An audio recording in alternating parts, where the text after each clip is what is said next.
hands off and no water change for about 3.5 months at this point. All right. One thing that really stood out for this fish for me, you don't have bubble algae. With my particular unit, things were okay for a while until there's 3 major types of SPS that I have. All right, my friends, I am embarrassed to even show you this, but the goal of this channel has always been sharing what's happening with my tanks, and that's the good, the bad, and ugly, and in this particular case, the ugly. So there's good and bad type of hands off. For example, the 145 gallon tank hands off turned out great because everything is dialed in. For this tank though, because it's a smaller system, it's not as dialed in. It needs a little bit more maintenance and water changing more often to kind of reset the parameters as they go out of whack. And by going hands off and no water change for about 3.5 months at this point, man, it's a mess. It's a mess. Well, I'll take that back. It's not terrible, but it could have been a lot better, and it certainly looks terrible. And it's kind of ironic because the last time I really did much maintenance, it's right before I won this award, the best soft coral tank. There's a contest ran by Duke of Corals, and it's actually for this tank. So it's the irony. Real quick, for the last 3.5 months or so, my in-laws here, we've been sick like 2 or 3 times, and life has just been busy. And for the most part, I've just been topping off, making sure everything in general looks good, feed the tank, dose a little nutrient as needed. But as you can see, maintenance just completely went out the window. But my in-law left, got a little bit more time now that life is kind of going back to normal. We're going to rehab this tank. And the saving grace for this tank, I think is actually the bubble algae. I was able to put off a lot of the maintenance without the whole tank crashing because look at all these bubble algae. The irony is that, myself included, a lot of people hate bubble algae in a reef tank. But in my particular case, I actually left the bubble algae growing because I know they're sucking up all the phosphate nitrates and locking them in here versus having it fouling up the water parameter too much until I get a chance to address it. And because bubble algae, at least the type I got, they grow in clumps, so they're easy to remove, I kind of just leave it in there, treating it almost like a turf algae scrubber in some way. This is my bubble algae scrubber. Again, this is not good maintenance habits at all, but just in that case, I just do not have the bandwidth to deal with it until now. One thing I do is, of course, I keep feeding the fish twice a day. I make sure all the corals look okay. I don't really test this tank much. The big tank I do still test quite often to make sure everything's in check. So that's why we get this situation like this here. And I was able to do this because the corals are much hardier, and I have a pretty good. I feel like I got my hand on the pulse of this tank per se, because as certain things look kind of off, I know that I need to do certain things. For example, right now the xenia polyps look small. So I know, all right, I think we're kind of pushing the limits. I start seeing a little bit of cyanobacteria kicking in. So that tells me that nitrate may be a little bit high as well. So I'm familiar, so I know that, okay, it's time to do this, and I was able to get away with not doing as much water testing per se. And of course, this is a soft coral tank, so it's a little bit easier as well, but that's definitely not recommended. And please maintain your reef tank. Don't be like me, completely inappropriate reefer moves. Dude, I completely forgot how to vlog, man. Man, look at this guy. New dad right here. Yo. Yeah, look at this. It's called a, oh wait, no, that's a plant. Butterfly heel stream loach. These guys. Loaches. Loaches. It's gonna be a freshwater scrub. Axolotls? Baby axolotls. Look right there. Baby axolotl. Yeah,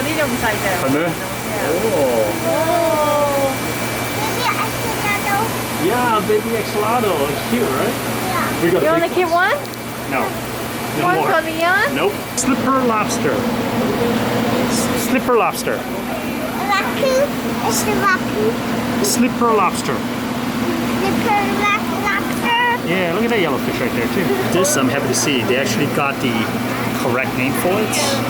Kind of pricey, but it's beautiful. And also here, of course, we got some nice gold torch as well. Beautiful, and look at these. They're starting to get some nice corals in. Not a huge lots of selection in terms of corals, but then they are choices. So these are great. Beautiful pair of mortar idol. Whoa, more than a pair. Alright, so here's what we came here for. Saw that Fintastic Frederick got a Circus Goby in stock. Looks like this guy want to come home. Yeah, he wants to go home. You want a red margin? do you see him at all? I do not. He may be is it inside In this hole, maybe. Yeah. So this is a trick that I've kind of like learned when there's like animal in a hole. You just bring the surface or the surface of the water as close as possible, and then They just pop out. yeah, put it in here so it's clear. Wow, look at that. It's a tiny, tiny Circus Goby. Absolutely beautiful. That is so small. That is a Right. tiny one. I guess I'll see you next year. Yeah. I haven't seen mine in so long. I went to the tank, gone. But hopefully with two. I've definitely had fish like that. You're like, oh man, I put that in the aquarium. Where did it go? Look at this hippo tank right here. Look at the pattern. That is cool. So standard hippo, and then right there. 3 hours later. All right, here's a better look of the Circus Goby, or known as upside down Goby. I want to do this because once it enters the tank, who knows when's the next time I'm going to see him. These guys are so cryptic. Now, the one I got is maybe like twice the size, and the finish is impressive. The fins is one thing that really stood out for this fish for me. The finish opens up really nice. The whole fish just, for some reason, looks like panda for me. I keep thinking it looks like a panda, which is kind of odd. Oh, look. So the finish for this guy is also really large, except they're kind of still transparent, versus the larger one I got. The fin's a little bit thicker, I guess, and then the fins is like a white and a really dark brown. So it looks a lot more impressive. This is still a little transparent. Maybe that's why the finish does not look as big, but absolutely beautiful. And over here in Maryland, where I am, I don't see this fish often at all. So when I saw that this guy is on the fish list of Fintastic, had to go check it out, and I ended up picking this guy up. So let's go ahead, get this guy acclimated, and then probably not gonna even do safety stop on this. Usually for fish, since I don't have a QT, I always do safety stop, but this Goby is such a tiny little guy, I feel like it's a little fragile, so I don't really want to put it through all those things. I'm just gonna acclimate it, temp acclimate, well it is temp acclimated already, and I'm gonna do the water acclimation a couple times, and I'm just gonna release him in the tank. Happy? It's angry. It wants to go into the water. We'll let the crab run in here. Okay. You hold this cup and then you put it in. Okay, ready? Yeah. Wow, there it goes. Look at Good this blue dot. job. Right there. See, there it is. There it is. Yeah, it danced away. It was like, Okay, one more. Another one! Another one. Okay. Yay! Yeah. Happy? It want to get in the water. Yeah. Okay, Daddy put it. Yeah. 1, 2, 3. Yeet! No, it's not eating. 1, 2, 3. Yeet! There it is. Let's clap. It's right there. All right, so we got a couple snails here. Yeah. Yeah. Let's now. The Troca snails goes in here. The Mexican turbos goes downstairs. Okay? Okay, Daddy? Do you wanna touch? No.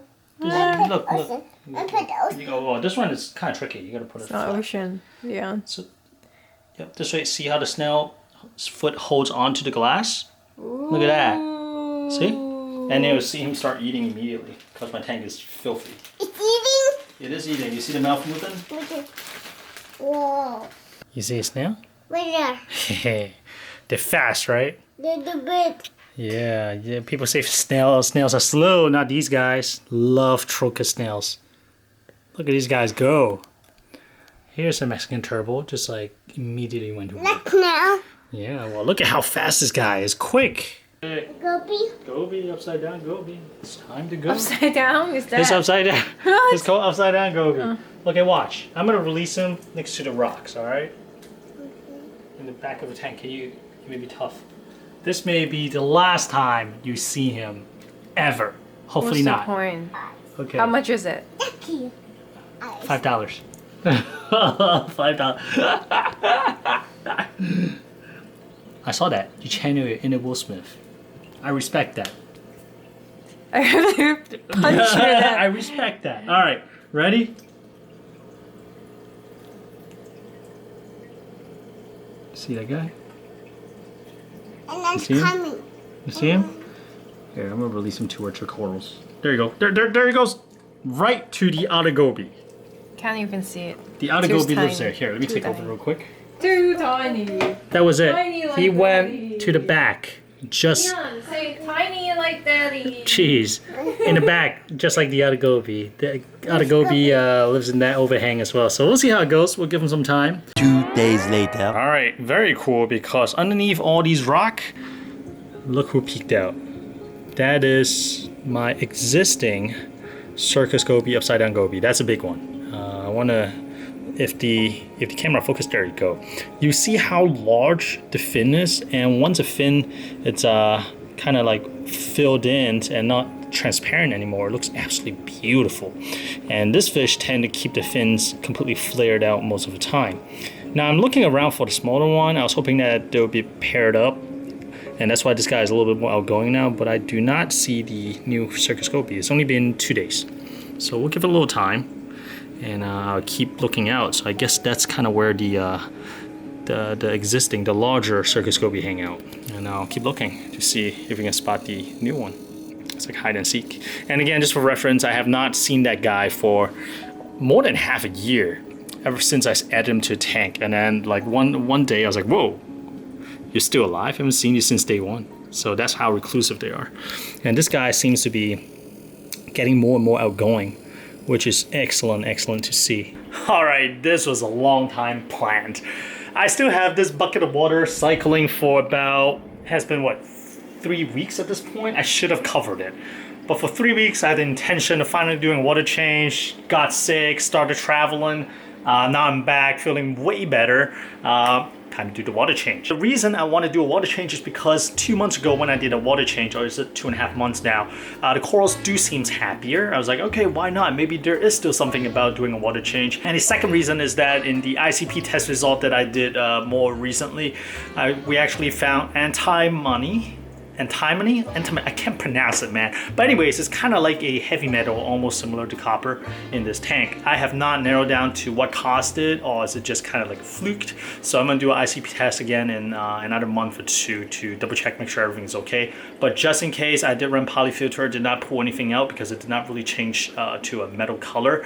And but regardless, just gotta do a water change because hey, what's harm in that, right? Except for a little bit extra money of the salt and the water. But if overall the tank benefits, why not? So another reason I want to do a water change today is to use this opportunity to really clean out this portion as well.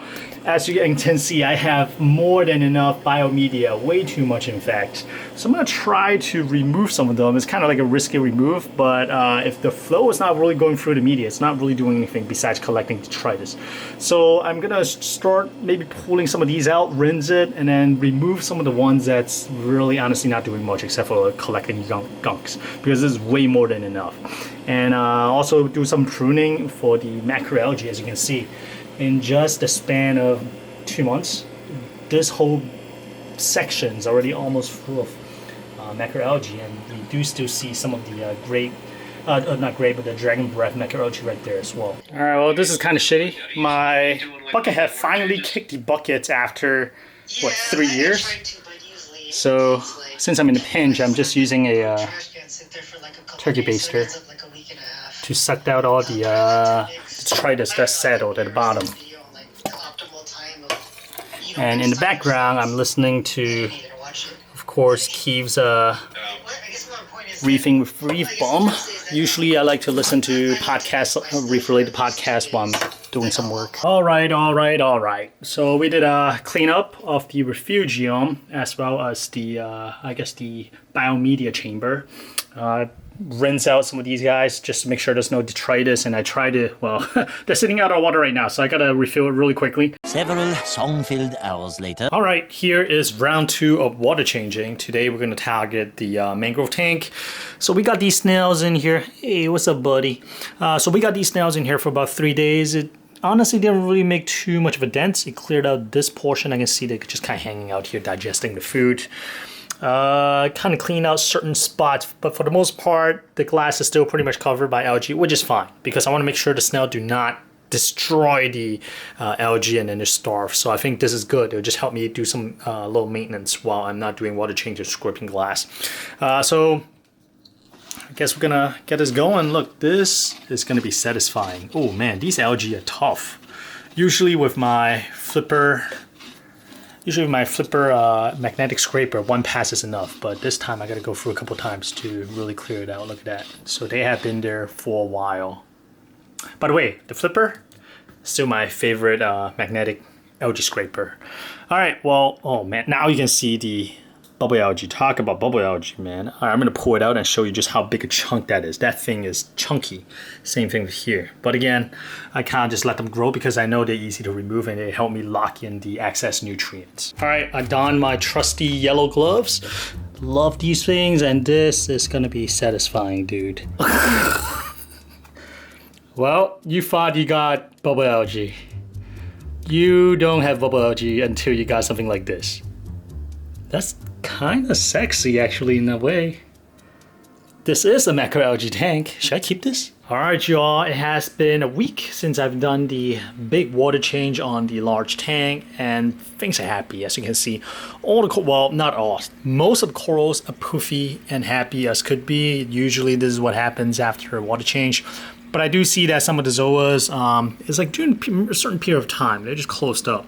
I mean, that's just the way it is. I'll try to film this tank when everything's up and open again. But what I really want to do today is actually go over my experience in terms of reef automation. Specifically, auto testing as well as using a controller. Now that I have been relying on them for Alkatronic, I've used them for what, year and a half, almost 2 years at this point. The hydros I've used for, I think, almost 4 or 5 months now. I really got into the hydros when I know that my mother-in-law is coming 4 or 5 months ago. I thought that because I was not able to come down into the basement and always keep an eye on the tank, I want to make sure there's some way to monitor and really quickly react to any catastrophic changes that's happening to the tank. And right now, I want to really quickly share my experience. This is just kind of like in a nutshell. If you really want to dive a little bit deeper in terms of hydros or my experience of Alkatronic, Dosetronic, and Mastertronic, let me know. I'll be happy to kind of go into each of these subjects in a later video. All right, so in terms of auto testing, I am running the Alkatronic, I was running the Mastertronic, and for dosing, I was running the Dosetronic. Now for the Alkatronic, basically is a auto tester for alkalinity that came from Focustronic. I love that unit, it's been running for a long time, and I cannot imagine keeping a SPS dominant tank without some sort of auto testing, whether it's Alkatronic or any other auto tester. The Alkatronic I really like because of how affordable the reagent is. I don't want to say dirt cheap, but it is dirt cheap, and the finished testing water can go right back into the tank. So it's almost a hands-off unit for me, except for once in a while I do calibration on the pumps, and for the most part, maintenance has been a breeze, and I love that unit. I cannot iterate that enough. The Mastertronic, though, is kind of like the Focustronic second foray into auto testing. You have the flexibility to test all kinds of different parameters using existing reagent from different brands. For me, I was testing calcium, magnesium, nitrate, and phosphate, the latter two being my focus. I really want something to monitor my nutrients, because last year I was really focusing on nutrients. I feel like I want to kind of like pack them at a certain level. So I looked into Mastertronic. I was able to get a fantastic deal because of our relationship. And for the first 3 to 4 months, I was happy with it. It's reliable. But then again, it's a little bit more upkeep compared to the Alkatronic because of the amount of reagent of each test that it could hold. I do have to refill them a little bit more. The other big problem is that there is a set amount of reagent you need to have in a bottle for it to work, meaning that there's like a pill at the bottom that spins, so that portion of reagent is sort of wasted because your syringe is not going to draw that deep, otherwise it's going to hit that pill. So that is a existing issue that maybe in the future they'll be able to resolve it. My issue with the Mastertronic comes a little bit later. It's not being as accurate as before, and sometimes I'll cross-check it for manual testing. I notice that okay, some of the value is a little bit off, but you know what, as long as the Mastertronic gives back consistent results, I'll just go with it.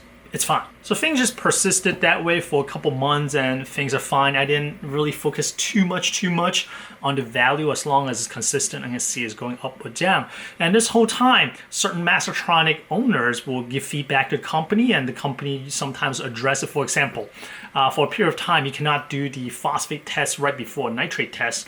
Otherwise, it may impact, or it could be the other way around. But one test should not come right before the other one, or it may impact the value of the second test. So as a result, the company, I think, added extra rinse cycle after a certain test, so that is no longer a concern. But anyways, it is a developing product that kept improving. With my particular unit, things were okay for a while until at some point it started just deviating more and more. So I thought, okay, something is up. Let me look a little bit more into it. Maybe I should reduce some of the hose and whatnot. Maybe things got contaminated. During this process, I accidentally fried the actuator. I don't know how I did it, but I fried the actuator, the syringe no longer draw. So I thought to myself, oh boy. And this is when I found out that I have a second kit coming. So I no longer really have the time to just focus on this unit and try to get it up to speed. To Eric and Focustronic credits, they were really good in terms of getting back to me and tell me what I should do for the next step. I just kept dragging my heel.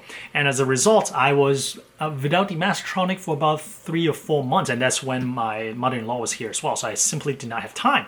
And during this period of time, I actually got back into the habit of testing nutrients once a week, and for me, apparently that was good enough.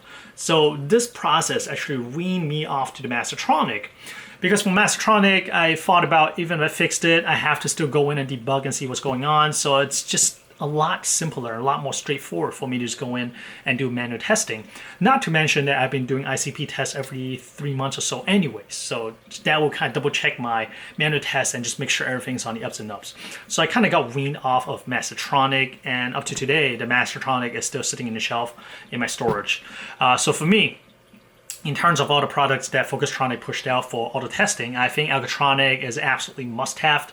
The Mastertronic, I feel like, is still being refined right now. For me personally, it no longer really serves as a must-have, especially since the HANA checker came up with that easy-to-use nitrate high-range checker. That was the game changer, and that was, I want to say feather, but it's probably a straw or even a stick that kind of like balance the scale in terms of whether I want to use auto testing for a nutrient or just go with manual testing to keep things simple. So that's kind of like my story of auto testing using Alkatronic and Mastertronic.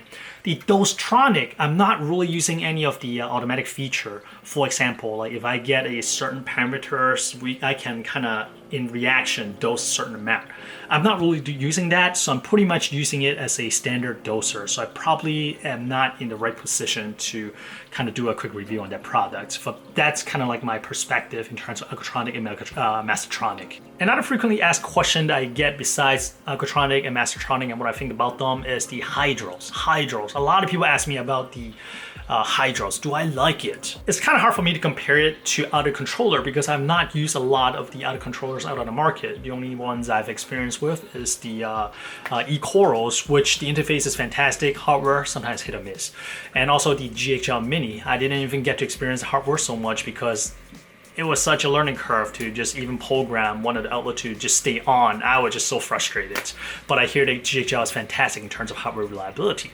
The hydros, I feel like, kind of straddles that in between. Why do I say that? Is because number one, the interface is nice. Maybe not as intuitive as the e-Coral ones, but it makes things a lot easier. There's certain things I still need to think about and look up some tutorials, but for the most part, I think they do a fantastic job in terms of how easy for somebody to kind of pick up and just start inserting programs like if-thens and whatnot. The issue I do have with it in terms of hardware is this Wi-Fi Powerbar, which I feel like you probably have heard of this before if you're researching the hydros. So the hydros, I got the Control 4. It comes with the Wi-Fi Powerbar that's supposedly rebranded, they may have upgraded and whatnot. But I was having disconnect issues that some people said that they do, and I experienced that. In fact, I have a lot of disconnect. I got multiple Wi-Fi disconnect notification emails in my email in the beginning. I say beginning because I fixed it, and I'll tell you how I fixed it. Now, all these disconnect did not seem to impact the functionality, at least not in my case. I have the skimmer plugged in, I have the heaters plugged in. I just get a lot of email notifications throughout the day. So I tried different things. Number one, by the way, I talked to CoralVue during this whole time, and they gave me some ideas to debug, and the customer service fantastic. Connor, shout out. So the first thing I wanted to do is maybe it's my Wi-Fi. The Wi-Fi signal, since the tank is in the basement, the Wi-Fi router or the cable modem is upstairs in the second floor. I think maybe the Wi-Fi signal is not strong enough, although it is strong enough for other equipment, but just in case. So I got Verizon Fios gigabytes, and I have one of those older modem. So I went ahead and bought the most expensive, well, not the most expensive, the most up-to-date modem. It's like $400 or something. I figure, okay, well, you know what? The whole house would benefit with like faster modem, bigger coverage. So sure enough, upgraded it. Coverage is fantastic, but I was still getting almost the same amount of disconnect. The second thing that they said that may be happening is the tank maybe too close to the Wi-Fi power bar and is blocking the Wi-Fi signals, which maybe, I'm not sure, but I mean, it is a controller for the aquarium. It is going to park next to the aquarium, so what can I do? I tried to shovel it out a little bit, did not do much.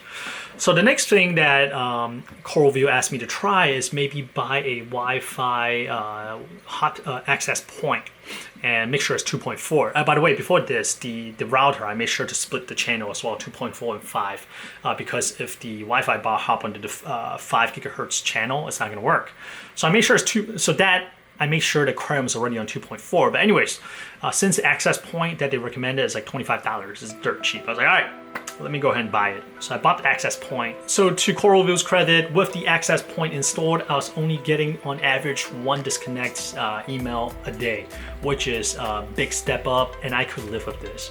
Now fast forward to like 2 months or 3 months later, their XP8 Powerbar came out, and the XP8 supposedly have the same quote-unquote brain as the Control 4 that I have, so even if it disconnect for whatever reason, it'll still be able to run all programs and stuff. But again, I did not have this issue of the I guess Wi-Fi bar not executing any of the programs. So this is not a big deal, but I would like to get rid of the error message, and just for peace of mind, I would like it to stay connected.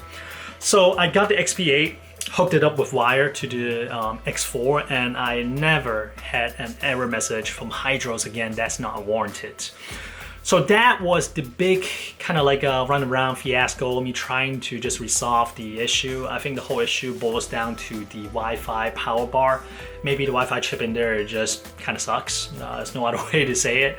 But besides that, the unit itself has been reliable for about 4 months that I've been running it, or almost 5 months now. It has been reliable. It has been executing the program perfectly. So I will completely trust the system, this reef system, to the hydros, and I like it. It's somebody who, like me, who's a layman, can also program easily. The hydros is not perfect though. The hardware, I haven't really break it open or anything like that, but so far they works, no complaints from me.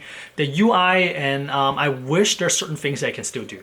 One of the big things is data logging. One thing I use the hydros for is to track my pH, my temperature, and my alkalinity.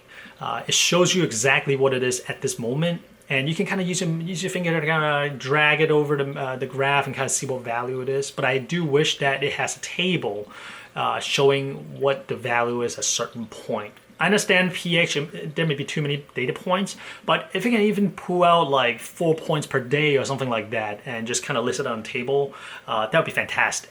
I think like in this case, the Focustronic UI does a fantastic job. They have a table view for the alkalinity for each test. I know for hydros where pH may be constantly monitored, that may not quote unquote translate directly, but just pull out some sample points just so I can see the trend. So that's one big thing.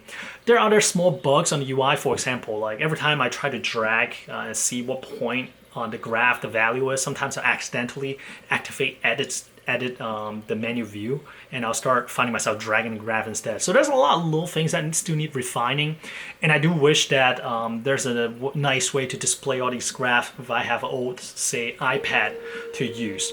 Oh, sorry, it's the doser, the Doseronic kicking in, dosing some 2 parts. But anyways, I think the Hydros UI still needs some refining, but it is a young platform, so I think like it will keep improving, which is fantastic.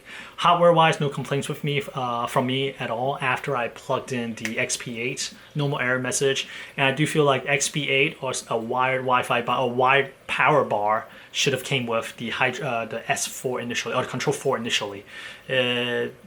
Yeah, I would take the wire. I know people say wire is so old school, but it's reliable, I guess. And for something that does not need to be so far away from the controller, I see no reason why they cannot be connected. The only thing is that you could save one of the connections slot for something else. But that's kind of like my overall view for the Hydros. I recommend it. I like it. I mean, I bought it.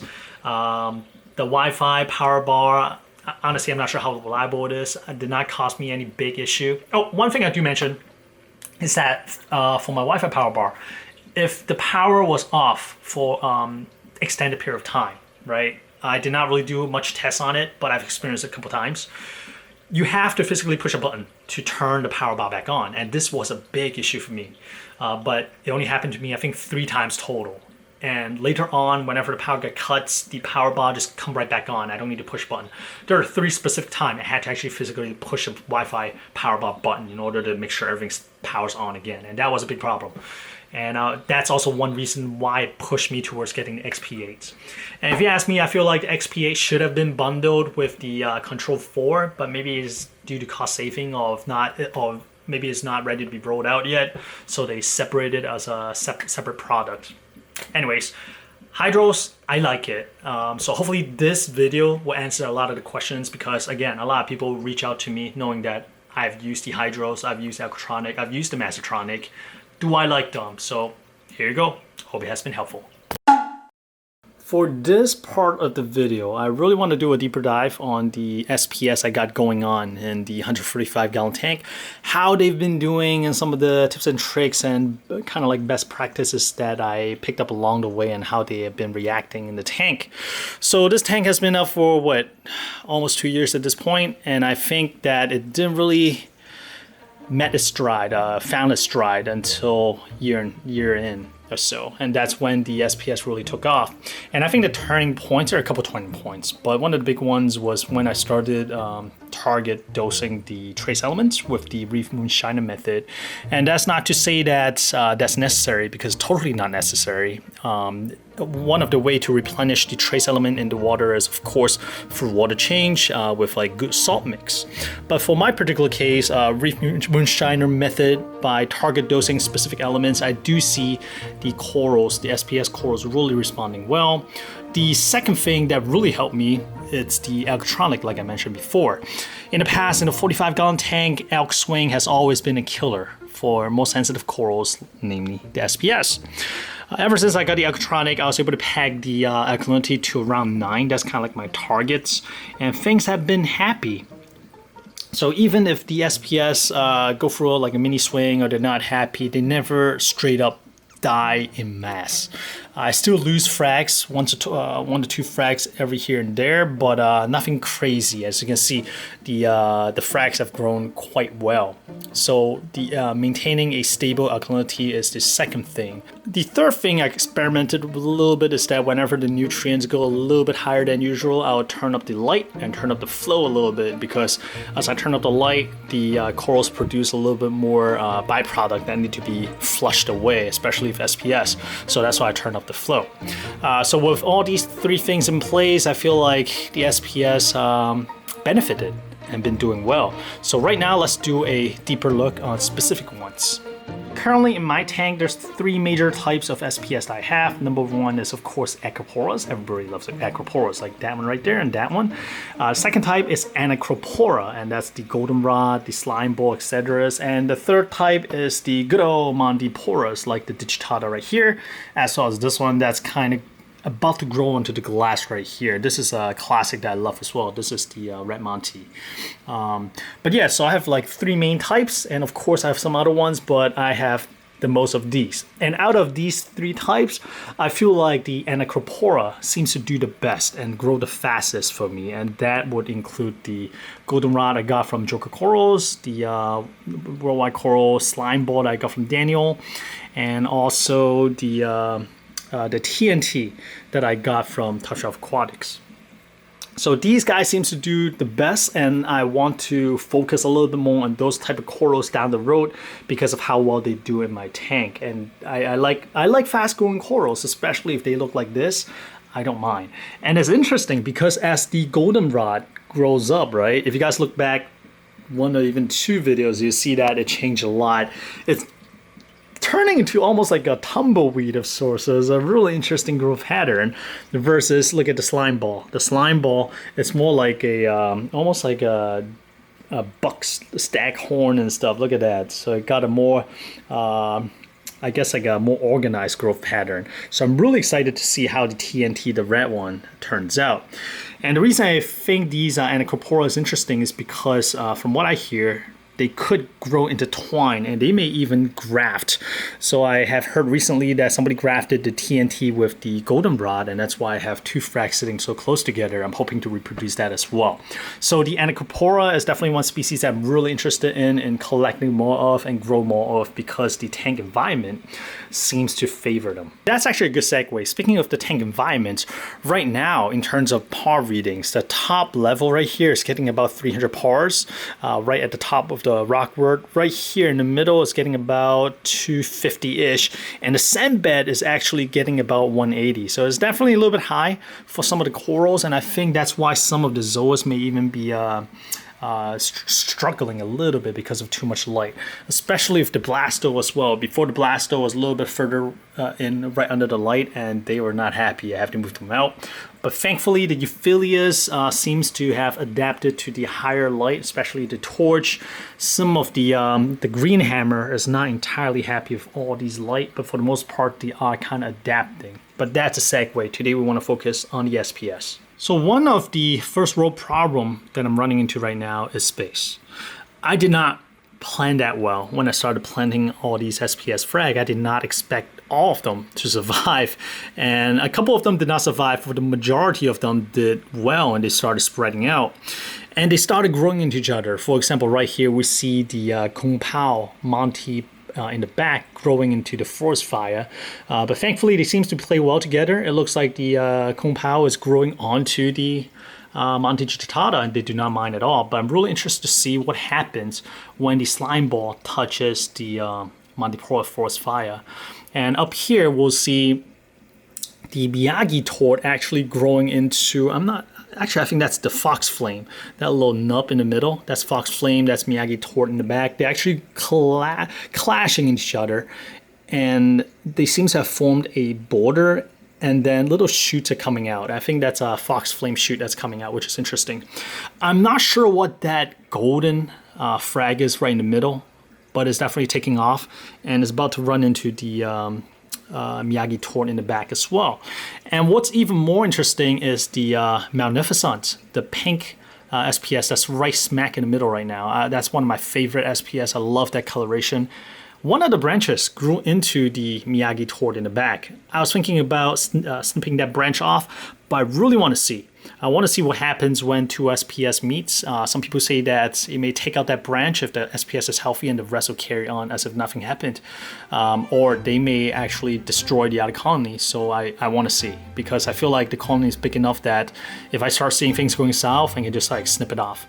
But it looks almost like the Magnificent, the pink SPS, is growing and wrapping around onto the Miyagi tort in the back. So that's really interesting to see. So far, nothing has really completely taken out the other frag. So that is excellent.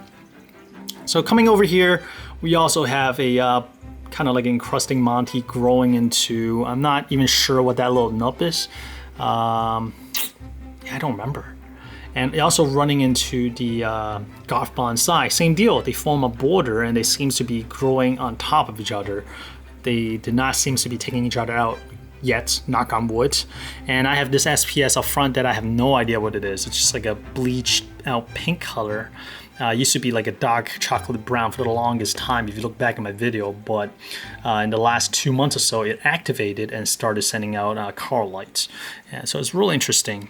But the color is not the best, but I am happy to see progress finally after almost 2 years of that frag firmly planted there doing nothing at all. So that is that's encouraging. That is absolutely encouraging.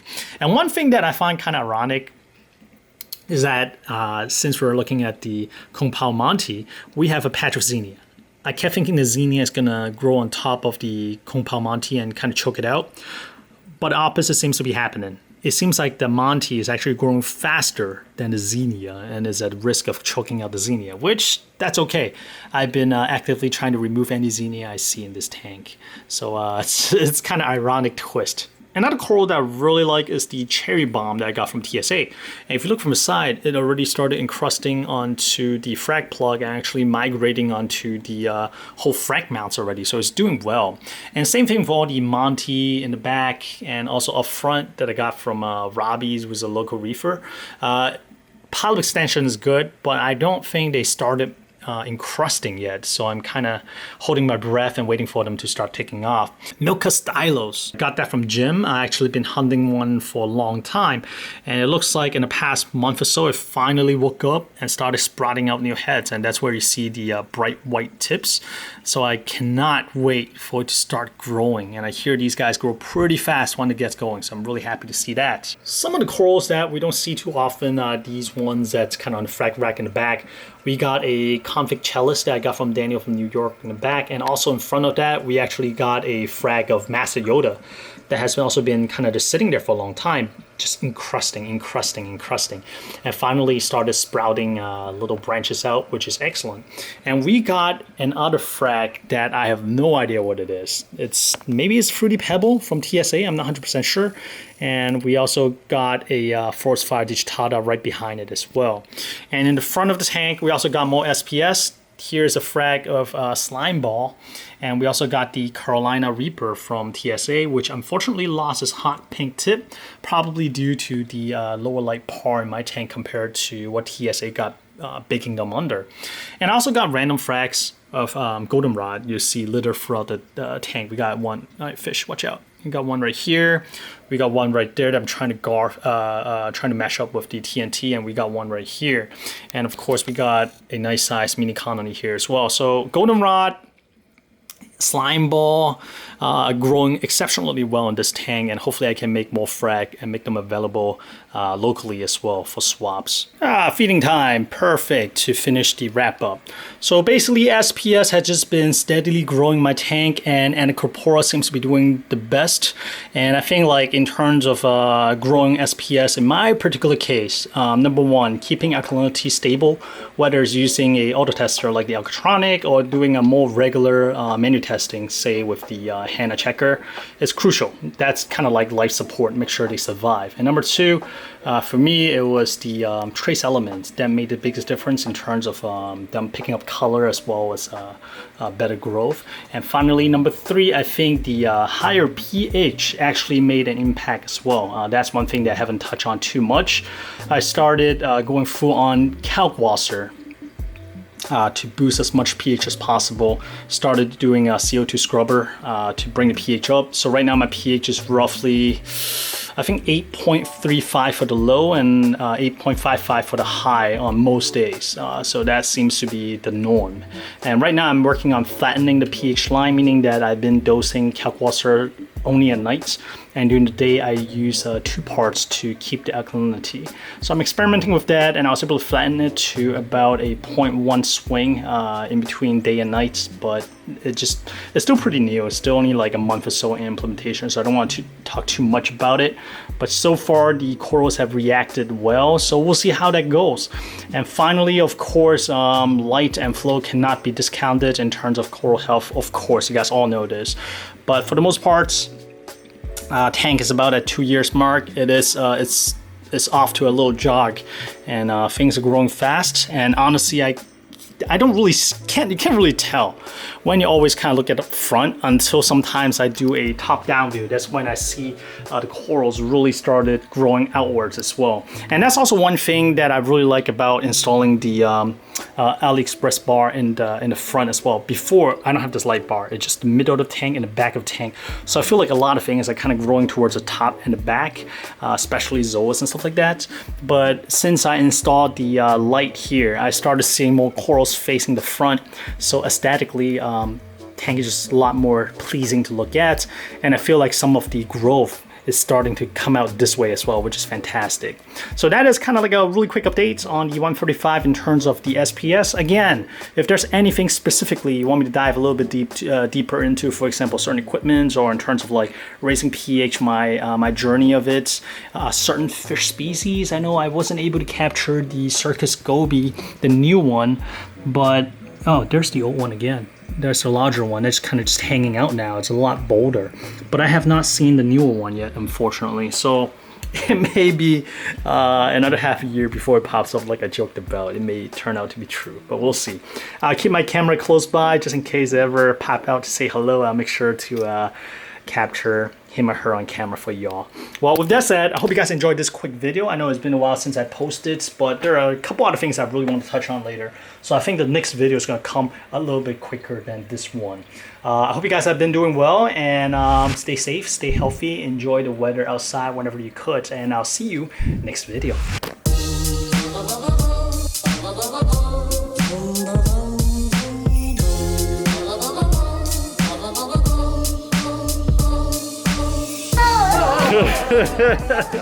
We're once again at the Baltimore National Aquarium, and this is one of my favorite saltwater tank here. This is a mixed reef